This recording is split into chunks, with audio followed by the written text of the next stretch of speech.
નમસ્કાર, મારું નામ પરમાર ઉર્મિલાબેન કે આજે અમે ગુજરાત આંગણવાડી કર્મચારી સંગઠન તરફથી અમારા યુનિયને નિર્ણય કરેલો છે કે અમે તારીખ 5મી માર્ચથી જે ઓનલાઈનની કામગીરી બંધ કરેલી હતી તે આજ દિવસ સુધી સરકારશ્રીએ અમારા કોઈ પ્રશ્નોનું નિરાકરણ કરેલું નથી, જેના કારણે હવે અમારા યુનિયને નિર્ણય કરેલો છે કે આગામી 18 માર્ચથી 20 માર્ચ સુધી અમે કામથી દૂર રહેવાના છીએ અને જે રજા રિપોર્ટ ભરી અને આજે આવેદન પત્ર માટે આવેલા છીએ।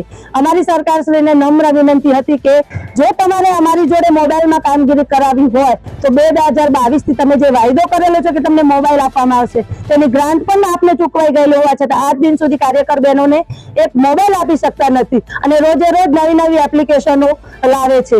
એપ્લિકેશનો અને ઓનલાઈનની કામગીરીનું ભારણ એટલું બધું વધી ગયું છે કે બહેનો બાળકોના પૂર્વ પ્રાથમિક શિક્ષણ ઉપર બિલકુલ ધ્યાન આપી શકતી નથી। તો સરકારશ્રીને અમારી નમ્ર વિનંતી કે ઓનલાઈન કામગીરી કરવાની ના નથી, પરંતુ એના માટે તમે અમને સારા એવા મોબાઈલ આપો। ગ્રાન્ટ તો ઓલરેડી ચૂકવાઈ જ ગઈ છે, દરેક 1 લાખ રૂપિયાના કર્મચારી હોય એને તમે કોમ્પ્યુટર આપો, લેપટોપ આપો તો 10,000 ના માનદ વેતનવાળી બેને 10,000 ના પગારમાં કેટલું કામ કરશે? અને અમે અમારા પર્સનલ મોબાઈલની અંદર પણ આજ સુધી કામ કરેલું જ છે, પરંતુ અમારા મોબાઈલ હવે હેક મારવા લાગે છે, અમારા મોબાઈલ ચાલતા નથી, જેના કારણે અમે ઓનલાઈન કામગીરી બંધ કરેલી છે। પરંતુ ઓનલાઈન કામગીરીનું ભારણ એટલું વધી ગયું છે કે બેનો માનસિક રીતે ત્રાસી ગઈ છે। બીજું કે હાઈકોર્ટની અંદર અમે જે ચુકાદો જીત્યા હતા જેની અંદર કાર્યકર બહેનોને 24,800 અને તેરા ગણોને 20,300 નું જે લઘુત્તમ વેતન ચૂકવવા માટે કહેવામાં આવ્યું હતું એ પણ સરકારે આજ દિન સુધી આપેલું નથી। તો સરકારશ્રીને અમારી નમ્ર વિનંતી કે દરેકને જો અધિકારી હોય, MLA હોય, સંસદ સભ્ય દરેકને જો મોંઘવારી નડતી હોય તો આ 10,000 પગારમાં, આ 5,000 પગારમાં આ કાર્યકર તેરાગર બહેનોનું ઘર કેમ ચાલે?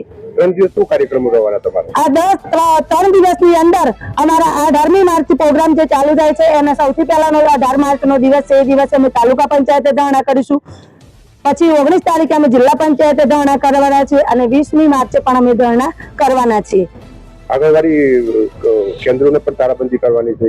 હા, અને સરકારશ્રીને બહુ જ નમ્ર અપીલથી આજ સુધી બહુ રેલીઓ કરી, આવેદન પત્રો એવું હતું કે સરકાર અમારું કઈ સાંભળશે, પરંતુ સરકારને તો ના બહેનોની કઈ પડી છે કે ના આંગણવાડીના બાળકોની। એટલે હવે અમે 3 દિવસ માટે તાળાબંધી કરી અને કામથી અડધા રહેવાના છીએ અને એના રજા રિપોર્ટ પણ આજે ભરી અને અહીંયા તાલુકા કચેરી આપી રહ્યા છીએ। આ કાર્યક્રમ ન કરવા માટે ધમકી આપવામાં આવશે? કઈ નહીં, અત્યારે હાલ તો કોઈ ધમકી આપવામાં આવતી નથી ને આવશે છતાં પણ અમે કોઈ કામગીરી કરવાના નથી, કારણ કે જો સરકારને અમારું ના સાંભળવું હોય તો બહેનોને છેવટે સરકાર જ મજબૂર કર્યા છે બહેનોને આ પગલું લેવા માટે।